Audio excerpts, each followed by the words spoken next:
Hi guys, I'm Asenath, and today I am going to be bringing you another raw food video. Okay, so today's video kinda is in two parts. Even though it's one meal, I kind of have to do it in two parts. Okay, so the first part of it is making the hot chili oil. All right, so to make this hot chili oil, I usually use grated ginger, garlic, red pepper flakes, gochugaru, I think that's what it's called. It's like a chili pepper that you can add, and avocado oil. Okay, so with the red pepper flakes, you can usually use about 1 to 2 tablespoons, or it kind of depends on your taste buds, but me, maybe about 1.5 to 2 tablespoons. From there, I add, I'm going to say next, I usually dump the, this is garlic, grated garlic. I usually dump that in next. The next thing I do is add in the grated ginger.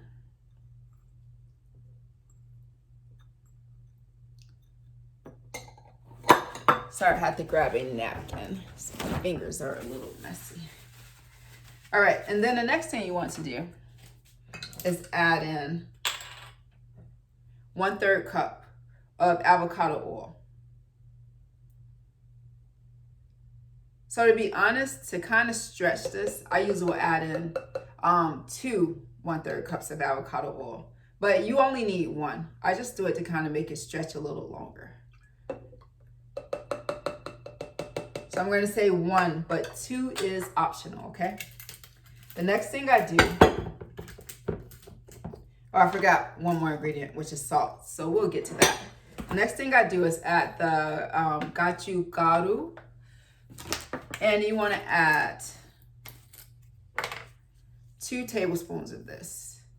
This is nothing more than Korean chili flakes, guys. But it just adds a nice flavor to it.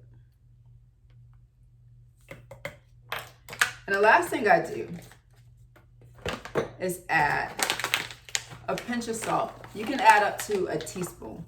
So I got this recipe from, I think the channel, the woman that does the recipe is called, I want to say Gamer Eater, or I might have that mixed up. But she did a simple recipe, and actually I love it. So what I do next is I just kind of shake this all together. As you can see, chili oil is in here. And you know what I do sometimes? I will sit this outside on the porch, let the sun hit it, or I just leave it inside, let it go for a day. All right, so that's the first phase. So this usually I let just, all the flavors combine for a day, because it's not heated, it's raw. So they usually have to, I just let it mesh, I give it time to mesh. All right, so after it has done that, I'm going to clear this out the way. The next part of this that I do is kind of prepare my vegetables. So for my dish, I want to have zucchini, and I'm going to make this into zoodles, okay? I also have chopped up mushrooms and some dinosaur kale, okay? So the way that I make my zucchini, my zoodles, is I usually take the zucchini and feed it into here. And as you can see, my zoodles are coming out.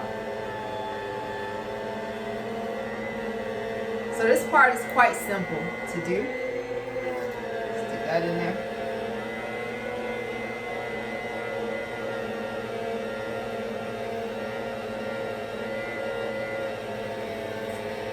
Just going to finish that. I just want to show you guys in real time how easy it is to prepare this meal.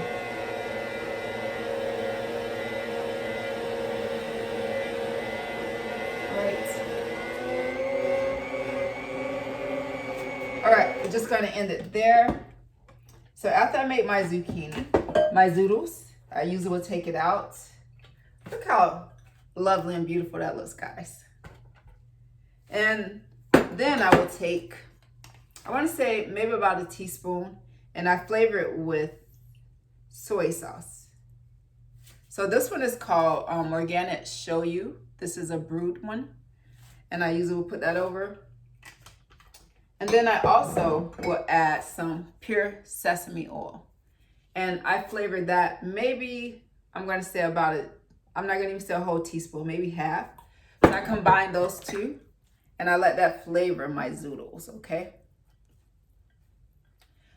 The other thing I do is I will take the mushrooms that's on my plate and I will, really the mushrooms and kale, I kind of like to flavor it ahead of time by just adding a little bit of chili oil to it. But first I do the mushrooms because I want to make sure it's all covered. So I take the mushrooms and I just pour this sauce all over it.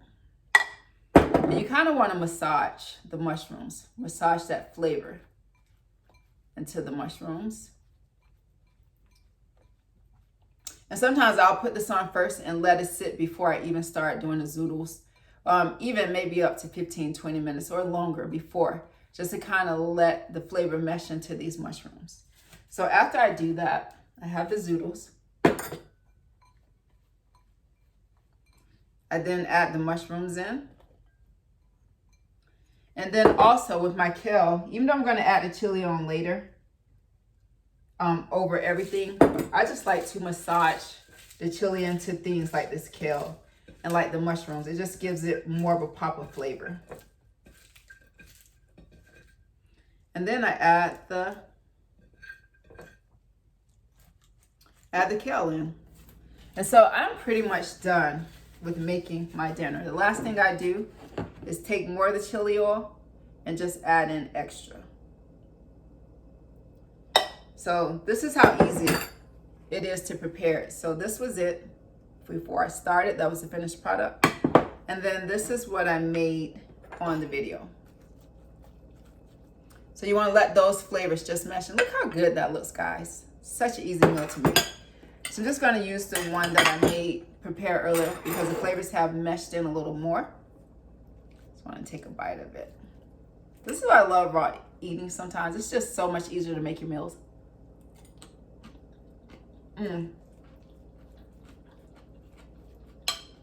No, that is so good. That is really good. All right, so unlike cooked food, I can eat all of this and this. And you're still gonna look fabulous because it's good for you. Okay?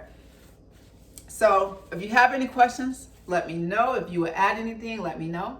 Until next time, have a great taste. Bye. Oops.